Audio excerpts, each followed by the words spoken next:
तुम्ही कितला का बारी बारी बारी सांगतात मन नवरा असा मन नवरा तसा कारण समोरासमोर घरी होतात मध्ये एक घरना नवरा बायकोशी रोज भांडण होय आणि समोरला घरना नवरा बायको नेमन हसत खेळत राहत हाऊ भाऊ विचार कर मी बायकोनं मन सारखं वागस तरी मन बायको दिनभर मग 3 दावलोड्या करत हाऊ भाऊ बायको सांगे असं कसं वागत असेल म्हणे यान बायको बी नाव बी हसतच राहस म्हणे याना पण काहीतरी मंत्र शिकणं पडेल म्हणे भाऊ आता आहे रे म्हणे काय मी अख्खा बायको ना ऐकस तरी मन बायको दिनभर मग 3 दाव भांडण करस तू असं बायको सांगे कसं वागस रे तू बी दोन बायको बी हसतच राहस तो म्हणे दादा मना बी गरमा दांगडो शे पण मी जगानी पद्धत बदलाई टाकायची म्हणे कसं रे काही नाही म्हणे आमना घरमा जर दांगडो आहे ना मन बाहेर राहता राहता लागणं वडी फेकस लागी गे ते ती हसच नाही लागणं ते मी हसच म्हणे पण दांगडो ते प्रत्येक ना घरमा शे सांगानच नाही कारण गलीमाई फिरवणं तो समजे जात गलीमाई फिरवणं 100 घरेच माई एक आवाज निघस 100 घरेच माई कमीत कमी 99 घरेच माई एक आवाज निघस कांदाने म्हणतो राई राई नो दुसरी राती ना काही ती निघी जाती हो म्हणा मग आता मला सांगा बहिणी सोना हारतालिका का ब करते सो सोन चिडी सो हो हारतालिकावाल्या बहिणी सोन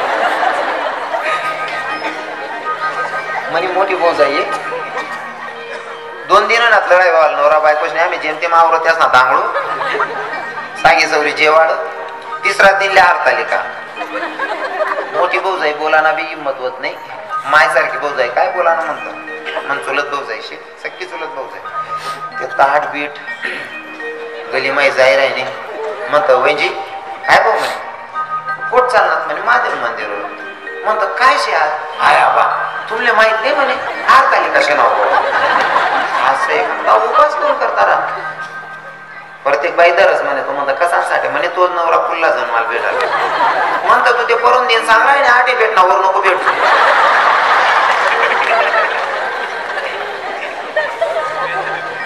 मग त्यानेच मागी राहिली म्हणतात मन भाऊ जाय म्हणे तसं नाही भाऊ म्हणे आईतलं बिघडेल कुष्ट आहे म्हणे चांगलं ठोकी टाकी सुधारेल आपण दुसरा खत बदला पण आईच पुढे मागे ठेवत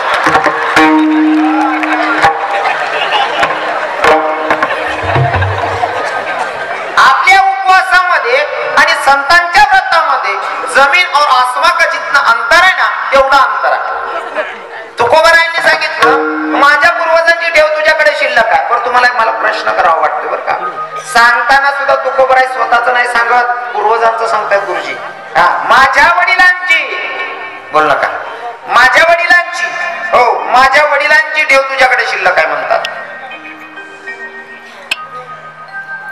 बोलू नका बोलू नका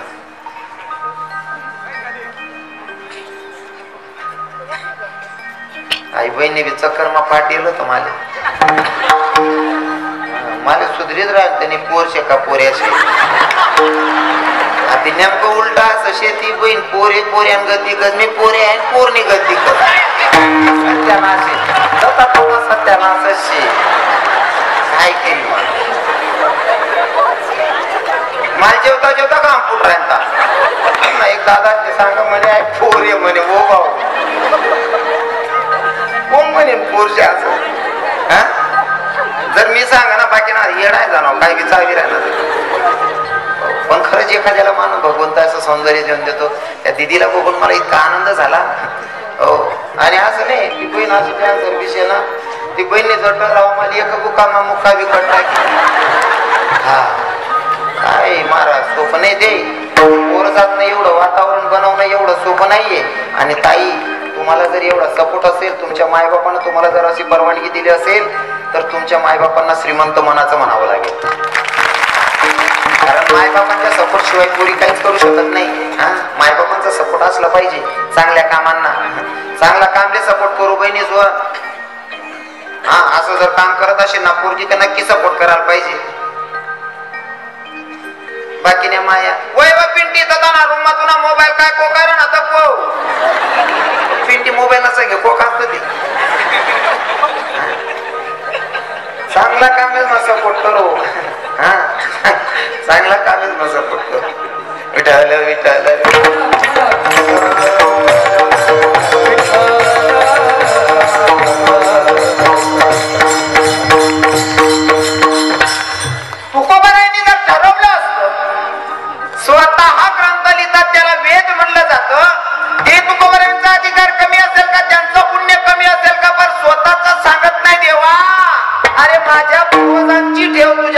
शिल्लक आहे म्हणतात. पण खरं सांगू का, आता मला सांगायला आवडेल, पूर्वजांची ठेव म्हणजे वडिलांची ठेव. हो, वडिलांची ठेव सांगतात, स्वतःच काही सांगत नाही. विचार संतांचे म्हणून पूर्वजांबद्दल आस्था, आदर, प्रेम, बरोबर आहे ना. नाही तर आपण आजच्या तरुणांना सांगतो तुकोबा आहे स्वतःच्या बापाचं, हो स्वाभिमानाने सांगता माझ्या पूर्वजांची, माझ्या वडिलांची ठेव तुझ्याकडे शिल्लक आहे देवा. स्वतः स्वाभिमानाने सांगतायत तुकोबा आहे. आताचे तरुण जर 4-5 मित्रांमध्ये गप्पा मारत असतील, अचानक जर बापुना ना, तरी बापले सुद्धा सांगतात वा तुम्ही घर जाऊ, व घर जाऊ, खाबर बावडे नाही रे यांना त्याला सुधरत नाही, काय बी बोल पडत व घर. बाकी नाही इथला 150 आता मंजोडी सुद्धा सांगता महाराज काय सांगू तुमले, गण करू असं वाटत, गण चांगलं करू असं वाटत, पण आमना म्हातारा चांगला नाही शेर, आमना म्हातारा चांगला नाही शेर, आमना म्हातारा येडा शेर. बाकीनाचे बोलायला तोंड समायते ना, आमना म्हाताराला अक्कल नाही असं बी सांगणारा राहतस. भाऊ तुन म्हाताराला खरंच अक्कल नशील रे दादा. म्हणे कस काय महाराज, तुन म्हाताराला अक्कल राहते, तुला कसा जन्माला घालतात. बापात दोष काढणारी अवलाद जन्माला आली तर तुकोबराच्या तिलात लावून सांगतात माझ्या वडिलांची मिरासी का देवा. हो, वडिलांबद्दल स्तुती करतायत. मला सांगायला आवडेल, पण आता विषय असा आहे की टायमीचा पण किती वाजले आहे असं सरी घ्या टाईम. काय करी माणूस, आधी एकला माणूस काय करी हो. गाडी चालवता म्हणा मित्रांनी कॉलेजने पुरी जाईल, त्यात पुरी गर्दी होती, ब्रेक काय दाबाय ना बाबा, डायरेक्ट पुरीच न जायची गाडी घालली. 1-2 पोर उपटाय की बाकी ना राग मजा का लागण्यात महाराज डायरेक्ट मार आणता यावी. आमने मैत्रिणीसले गाडी ठोक दिली बा असं. महाराज पुढे सांग हो बहिणी मी काय मुद्दाम नाही ठोक म्हणे, मी एकला गाडी चालाय राहणो, मोटरसायकल एकला चालाय राहणो, एकला काय करू म्हणे, एक्सिलेटर दाबू काय करू म्हणे, ब्रेक दाबू का काय करू म्हणे. सुधरत नाही माणूस काय सांगू असं. तसं आता मला असं होई की तुम्हाला 9 ते 11 कीर्तना टायमिंग होता, त्या 11 वाजे घ्या, पण मला आयबी याद ठेवू नाही की मी 10 मिनिटं लेट यायची. हा आपलं तत्व आहे, आपण फुकटनं कोणाला येतच नाही आणि कष्टानं सोडतच नाही. तुम्हाला अजिबात ठेवा नाही.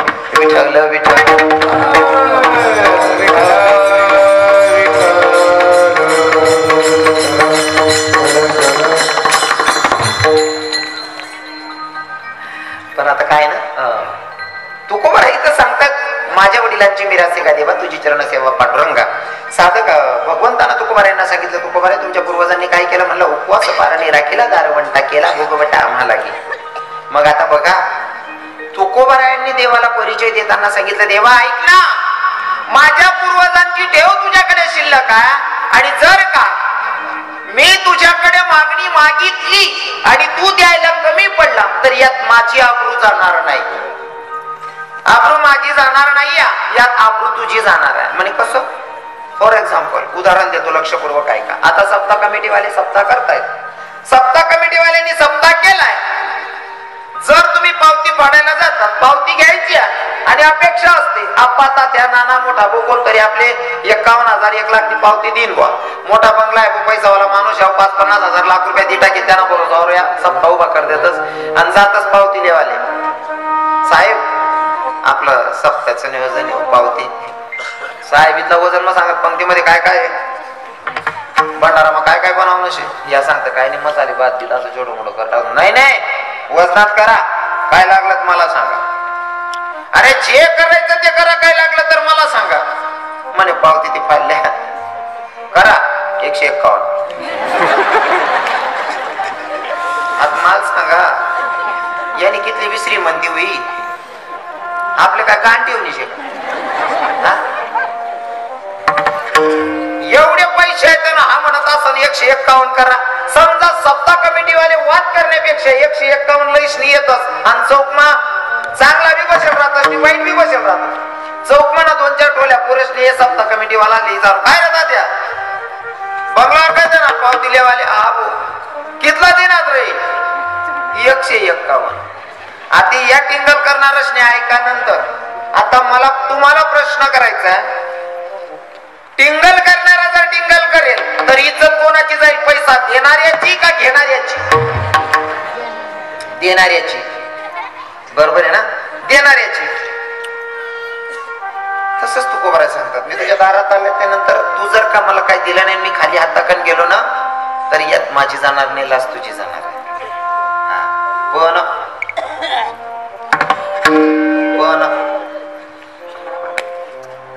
काही काही ठिकाणी असं फसस ना माणूस. एक गावात मंदिर होतं, मंदिराचा पुजारी पडको मंदिर, जुनं मंदिर होतं. पुजाऱ्याला असं वाटणं आई मंदिरला थोडं सवार टाकून कलर वगैरे कर देऊ बा, रंगरंगोटी होई जाय, जर उभारी बंदी की मंदिर. 1 रुपयाने आवक होती. पुजारी हुशार होता. व्याजना 50,000 रुपये उचलेली ना. व्याजना 50,000 चालण्यात पहिनेस व्याजना 50,000 उचलेली ना. मंदिरले रंगरंगोटी कलर वगैरे करायचे. मंदिरना पुजारी इतला हुशार होता म्हणे आपल्या असं करणे त्या आरतीले डायरेक्ट राजानेच बोलावणं शे. म्हणजे राजाने जरी आरती करी ते दक्षिणा काहीतरी 5-50,000 लाख रुपये दी जाईल. त्यामुळे 50,000 दिन कर्ज पिटी जाईल, 50,000 मंदिरला राहायचा तिने आपलं नेम म्हणून जाईल म्हणे. आता नेमका राजाला आरती करायला बोलावं. राजाने आरती करली नाही, ताटमा 100 रुपये ठीक ना निघी. पुजारीले नुसता उलटा काम चालेल. ज्यांना बरोबर 50,000 उचलेले तर 100 रुपये ठीक आहे. आता काय फाशी लेवा नसेल म्हणे. पण पुजारीनं डोकं चालवलं. पुजारीनं डोकं चालवलं. तो 100 रुपये घेतला, मंदिराच्या बाहेर येऊन उभा राहिला. लोकांना सांगायला लागला पुजारी ऐका ऐका ऐका, आपल्या मंदिरात आपले राजे आलते आरती करायला आणि देवाच्या मंदिरात राजानं दक्षिणा लावली आणि त्या दक्षिणेचा आपल्याला लिलाव लावायचा, लिलाव करायचा, लिलाव. लोक म्हणे राजाने दक्षिणा ठेवले काय शेन काय नाही. एक म्हणे 11,000, दुसरा म्हणे 25. पुजारी म्हणे का रे पाणी बिणी टाकवतं का म्हणे पिवाण टाइम दूध मा तुम्ही लगेच तरी नजर जा असं काय माहिती सांगा करतो. 25,000, दुसरा म्हणला 50,000, तिसरा म्हणला 75,000. कारण राजानं दान केलेलं आहे काय आहे काय नाही. 75,000 पर्यंत लिलाव आला आणि राजाचा रथ निघत होता. तोपर्यंत राजाचं लक्ष गेलं. प्रधानाला सांगितलं म्हणले मंदिराच्या बाहेर आपण आता चालू ना, मग मंदिराच्या बाहेर गर्दी कसली आहे म्हणले बघा ना. प्रधान हो ना, प्रधाननी देखा तो दाम म्हणे बापरे आणि राजांनी दक्षिणा लिलाव चालूशी. प्रधान पळत पळत घ्या म्हणे राजे म्हणे काय तुम्ही जी वस्तू तिथं मंदिरात दान केली ना म्हणे हा त्या वस्तूचा लिलाव चाललाय म्हणे. कटपर्यंत जायला म्हणे 75 लाख. कदाचित मी आता होऊन 1 लाख बी गेले, सॉरी 75,000. मी आता होऊन ती 1 लाख बी बोलली नव्हती म्हणे कोणी. राजा पयत पयत पुजारीना हात धरले ना म्हणे भाऊ मीच लेस म्हणे वस्तू 1.25 लाख रुपये देस म्हणे. काय सांगितलं 1.25 लाख रुपये दे, फक्त मूठ उघाडू नको म्हणे. कारण मूठ उघडल्याच्या नंतर इज्जत कोणाची जाणार होती? राजाची. मन पडेल जाकेल मूठ. राजानं सांगितलं 1.25 लाख देस, फक्त मूठ नको उघाडतो म्हणे. घेणाऱ्यापेक्षा देणाऱ्याची लाच जाते. म्हणून देणाऱ्यानं देताना हुशारीनं द्यायचंय. बरोबर आहे ना. हा बाकी नसले असं वाटत समजा जास्त नाही भाऊ करले 3 भाऊ, तसं नाही राहत. प्रत्येकानं हातभार लावला पाहिजे. बाकीने बाया सांगते महाराज तुम्ही सांगता ते गण खरंच आहे पण मन हात मा सत्ता नाही अमरी जायचो मग पण स्वाभी बी देत नाही. मी कथा दान करसू टेन्शन लेवा नाही बहिणीस्वर. तुमले तुम्हाला मालकने जर पैसा दिनात नाही ना खुशाल दाई की टाकानी मग काय दान कर नाही म्हणल्यावर काय दखाना बारीक सोयी. बरोबर आहे का नाही. आणि बऱ्याच ठिकाणी बसणं असं बाबा हो असा आयडिया देवा म्हणा गावात सत्ता होता म्हणे बाबू तू काका येत नाही आता सत्ता पावती लेवायला मीच घेऊ गावामध्ये 150 होतो जरा असं. मावशी म्हणे भाऊ तू काका फिराव कराय ना तो काही देवा नाही असं करतून काका कथा घ्या का मग तू गुच्चू पी लागतो म्हणे. आता तो काका घ्या बैर दिशाले मग दख चौक माही म्हणता काका घ्या मी गो काकूनकडे. काकुली मस्त तगारी भरता आई काढी हरभरा हरभरा आणताय दायनं ते तगार भरेल मग डोकार चढा म्हणताय बेस काका येईन उभा राहील म्हणतो बाबा पाखवला घालतो काका अवकाळ टाया बसू दे. पण काका ती काकू बोलती हुशार. काका म्हणे काय काय करायने अहो माई म्हणे त्या सप्ता माई येल 1000 तो 2 पैसा कमी माई की राय ना म्हणे.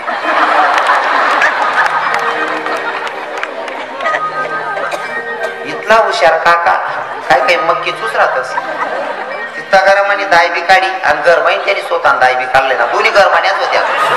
तो माल सांगे अरे म्हणे महाराज इथला बावला नाही ना, आई दाय कशी म्हणे घरनी दाय कशी, कितला फरक आहे म्हणे. म्हणता अरे भाऊ तुला माल फरक आहे रे आप्पा.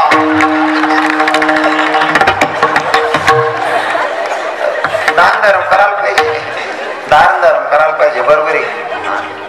म्हणून तुम्हाला सांगतो घेणाऱ्यापेक्षा देणाऱ्याची लायकी ओळखू येते. तुकोबाराय सांगतात देवा. हा पहिले तर मला तुम्हाला सांगायला आवडेल, मी कीर्तन करत असताना पहिले तर तुम्ही मला आमचे कानादेशाचे सुपुत्र म्हणतात, खानदेश रत्न म्हणतात. मग त्यासाठी मला मनी भाषेचा वापर करणारच बाबा. इथल्या बड्या पदव्या दिदी ना तुम्ही. आता योगायोगीतला चांगला आहे जेव्हा भगवंत सोबत असतो ना बाबा. हाँ जलने वाले कितने भी जल जाए भाई, अगर साथ में कन्हैया हो तो सब कुछ ठीक होता है. जितनी दुनिया मजाक उड़ाती है उतनी ही तकदीर जगमगाती है. जितनी दुनिया मजाक उड़ाती है उतनी ही तकदीर जगमगाती है. जब करम मेरे कन्हैया का हो तो जिंदगी पल में बदल जाए. तुमच्या धुळ्यामध्ये मला खानदेश रत्न पुरस्कार भेटला होता. आणि योगायोग इतका चांगला आहे की आता 4 दिवस झाले नाही तेव्हा मला राष्ट्रीय कीर्तनकारचा पुरस्कार भेटला पुण्यामध्ये. बाकी ना किल्ला किडा पाडत ना भगवान मन सांगेल अरे काय बंदी केली राही ना बा, कारण किडा पाडणारच माझा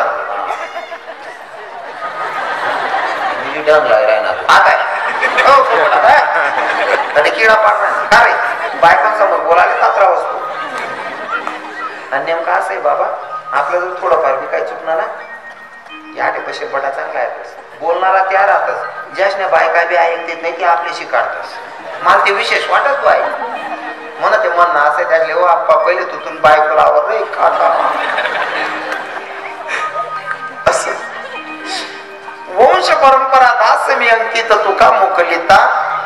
देवा तुझ्या दारात आलो आणि तुझ्या दारात आल्याच्या नंतर जर मी खाली हाताकन गेलो तर यात माझी लाज जाणार नाही, लाज तुझी जाणार आहे असं महाराज सांगतात शेवटच्या चरणामध्ये. वंश परंपरा दास मी अंकित, दास मी अंकित, वंश परंपरा दास मी अंकित, दास मी अंकित, वंश परंपरा दास मी अंकित, दास मी अंकित, वंश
सांगण्याचा मी प्रयत्न केलेला आहे. आता ठरल्याप्रमाणे सगळ्यांनी काय करायचे, जर देवाकडे मागण्याचा आपला सुद्धा अधिकार व्हावा असं वाटत असेल तर सगळ्यांनी हाताने टाळी मुखाने नामचिंतन करायचे.